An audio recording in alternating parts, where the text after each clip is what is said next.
భూ సమస్యలు లేని తెలంగాణ నిర్మాణమే ప్రభుత్వం లక్ష్యమన్నారు సీఎం రేవంత్ రెడ్డి. శిక్షణ పూర్తి చేసుకున్న 3456 మంది లైసెన్స్డ్ భూ సర్వేయర్లకు హైదరాబాద్లోని శిల్పకళా వేదికలో నియామక పత్రాలు అందజేశారు ముఖ్యమంత్రి. భూ సమస్యలకు శాశ్వత పరిష్కారం తేవడమే లక్ష్యంగా లైసెన్స్ సర్వేయర్ల వ్యవస్థ తెచ్చినట్టు తెలిపారు. ఇక గత బీఆర్ఎస్ పాలకులు తెచ్చిన ధరణి చట్టం కొంతమంది దొరలకు మాత్రమే చుట్టంగా మారిందన్నారు. ఎన్నికలకు ముందు చెప్పినట్లే అధికారంలోకి రాగానే ధరణి పేడ తొలగించామన్నారు సీఎం రేవంత్ రెడ్డి.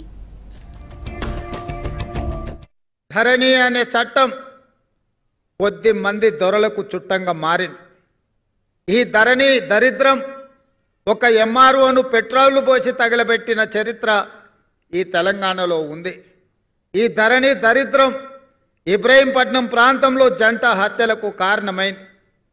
ఈ రకంగా ధరణి దోపిడీ గురించి ధరణి చట్టాన్ని అడ్డం పెట్టుకొని ఈ భూమి మీద ఆధిపత్యం చెలాయించి దోసుకోవాలనుకున్న దొరలకు మొన్న జరిగిన ఎన్నికల్లో ప్రజలు గుణపాఠం చెప్పి బంగాళాఖాతంలో విసిరేసిండ్రు.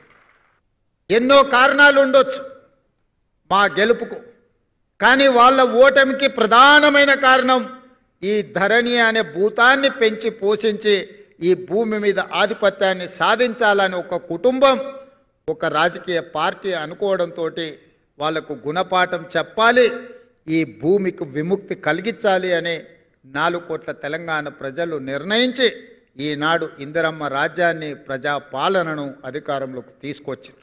2006 అటవీ హక్కుల చట్టాన్ని తీసుకొచ్చి పోడు భూముల పట్టాలు 10 లక్షల ఎకరాలకు తెలంగాణ రాష్ట్రంలో ఇచ్చిన చరిత్ర ఈ ప్రభుత్వానికి ఉన్నది. ఇదే కాదు, ఈరోజు తెలంగాణలో పట్టా భూములు కావచ్చు, పోడు భూములు కావచ్చు, అసైన్మెంట్ భూములు కావచ్చు, వ్యవసాయ యోగ్యమైన భూములు 1,60,00,000 ఎకరాల భూములు ఈరోజు తెలంగాణ రాష్ట్రంలో రైతుల దగ్గర ఉన్నాయి. భూ యజమానులు సర్వేల విధానం 1873లో తీసుకొచ్చిన చట్టం. అంటే దాదాపుగా 140 సంవత్సరాల పైగా ఈ చట్టం అమల్లో ఉంది. అయినా ఈ భూముల యొక్క సమస్యల పరిష్కారం కాలే, ఇంకా కొనసాగుతూనే ఉన్నాయి. అందుకే ఈనాడు తెలంగాణ రాష్ట్ర ప్రభుత్వం భూ సమస్యలకు శాశ్వత పరిష్కారం చూపించాలి. ఏ రైతులు కూడా తన భూమి యొక్క సరిహద్దులు తెలవకుండా తన భూమి పరాయి ఆధీనంలో ఉండడాన్ని సహించలేని వాళ్ళకు సహాయంగా ఉండడానికే ఈ లైసెన్స్డ్ సర్వేయర్ల వ్యవస్థను ఈనాడు మనం తీసుకురావడం జరిగింది. అందుకే మిత్రులారా, ఈరోజు విజన్ డాక్యుమెంట్ను ప్రణాళిక చేస్తున్నాం. మీరందరూ మీ సలహాలు సూచనలు ఇవ్వండి. ఈ తెలంగాణ రాష్ట్ర ప్రభుత్వం ఏ చట్టం చేసినా ప్రజలను భాగస్వాములను చెయ్యాలని నిర్ణయించుకున్నాం.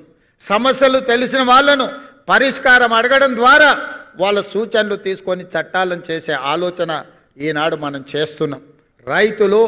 రైతే రాజు, వ్యవసాయం దండగ కాదు, వ్యవసాయాన్ని పండగ చెయ్యాలి. రైతు రాజు కావాలి అనంటే మీరందరూ కష్టపడి పని చెయ్యాలి. మీ కష్టంలో నిజాయితీ చిత్తశుద్ధి ఉండాలి. మీరు చేసిన శ్రమకు మీరు ఫీజు తీసుకోండి. తప్పులు చేయడం ద్వారా ఒక రైతుకు అన్యాయం చేస్తే అది మన కుటుంబ సభ్యులకే మనం అన్యాయం చేసుకున్న వాళ్ళం అవుతాం. అందుకే మీరందరూ కష్టపడితే ఈ తెలంగాణ రాష్ట్రానికి, ఈ ప్రభుత్వానికి మంచి పేరు వస్తుంది. రేపటి నుంచి మీరు లక్షలాది మంది రైతులను పరిష్కరించడానికి మీరందరూ ఇక్కడి నుంచి బాధ్యత తీసుకొని బయలుదేరబోతున్నారు. మా ప్రతినిధులు మీరే, మా సైన్యం మీరే. రేపు తెలంగాణ పునర్నిర్మాణం చేసేది మీరే. తెలంగాణ పునర్నిర్మాణంలో మీరు భాగస్వాములు కావాలి.